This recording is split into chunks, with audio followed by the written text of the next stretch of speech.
Pot ಎಲ್ಲ ನೋಡೇ ತರ ಕೊಟ್ಟಿರೋದು. ಮತ್ತೆ ಇವಾಗ ಯಾಕೆ ಹಿಂಗೆ ಮಾಡ್ತಾ ಇರೋದು ನೀವು? ಬರಲಿ, ಯಾರೋ ಬರಲಿ, ಎತ್ತೋಣ ನೋಡಿ, ಅದು ಯಾರ ಎತ್ತಾರ ನೋಡ್ತೀನಿ ನಾನು.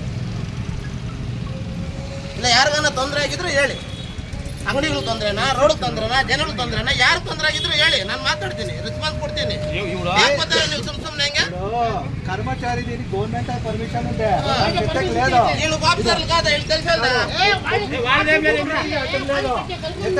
అది ఎత్తున్నాడు వాళ్ళే ఇచ్చింది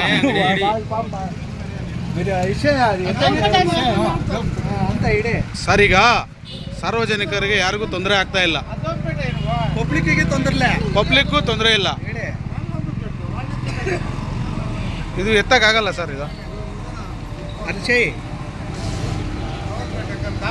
ಅಂಗಡಿ ಎತ್ತಕ್ಕೂ ಆಗಲ್ಲ, ಎತ್ತಕ್ಕೆ ಬಿಡೋದು ಇಲ್ಲ.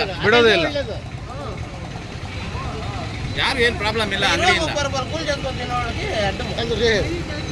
ಹಿಂಗೆ ಅಟ್ಲಿ పోతే అక్కడ ఇదంతా పోల్చుకుంటుంది, అందరికీ తొందర అవుతుంది. అదే అదే ఇప్పుడు దీనికి చేసేపోతే ఇదంతా ప్రాబ్లమే అవుతుంది. లెవెల్ ఎట్లయితే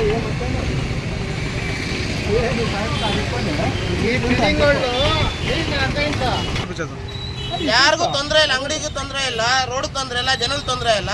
ಇಲ್ಲಿ ಅಕ್ಕಪಕ್ಕದವ್ರು ಸ್ವಲ್ಪ ದುಡ್ಡುಗಳು ಕೊಡ್ತಾವ್ರೆ, ಎಲ್ಲರೂ ಬರ್ತಾವ್ರೆ. ಅರ್ಥ ಆಯ್ತಾ? ಎತ್ಲಿ, ಯಾರು ಎತ್ತಾರ ನೋಡೋಣ. ಅದು ನಾವು ಇಲ್ಲಿ ಹೊಟ್ಟೆ ಬಾಡಿಗೆ 10-20 ರೂಪಾಯಿ ಕೂಲಿ ಕೆಲಸ ಮಾಡ್ತಾ ಇದ್ರೆ ಲಂಚಗಳು ಇಸ್ಕೊಂಡು ಎತ್ರಿ ಅಂತ ಬರುತ್ತಾರೆ. ಎಲ್ಲರೂ ಯಾರ್ಯಾರು ಬರ್ತಾರೋ ಬರಲಿ. ಪರ್ಮಿಷನ್ ಇಲ್ದಿರ ಹೆಂಗ್ ಕೊಟ್ರಿ ನೀವು? ಜಾಗ ನೋಡ್ದಿರಾ ಕೊಟ್ರ? ಪರ್ಮಿಷನ್ ಇಲ್ದಿರ ಕೊಟ್ರ ನೀವು? ಅವರೇ ತಗೊಂಡು ಬಂದು ಮಾಡಿದ್ರೆ ಬರೀ ಯಾರ್ಯಾರು ಬರ್ತಾರೋ ಬರಲಿ, ನೋಡೋಣ ಅದು ಹೆಂಗತ್ತಾರ. ಅದು ನಾವು ಹೋಗೇ ಇಲ್ಲ, ನಾನು ಅಜ್ಜಿ ಹಾಕೊಂಡು ಪಾಟ್ ನೋಡ್ಕೊಂಡು ಇಲ್ಲ, ಇಲ್ಲಿ ಮುನ್ಸಿಪಾಲಿಟಿ ಜಾಗದಲ್ಲಿ ಏನೇನೈತೆ ಎಲ್ಲೇ ಎತ್ಬಿಡ್ಲಿ, ನಾನು ಅಂಗಡಿ ಎತ್ತೀನಿ.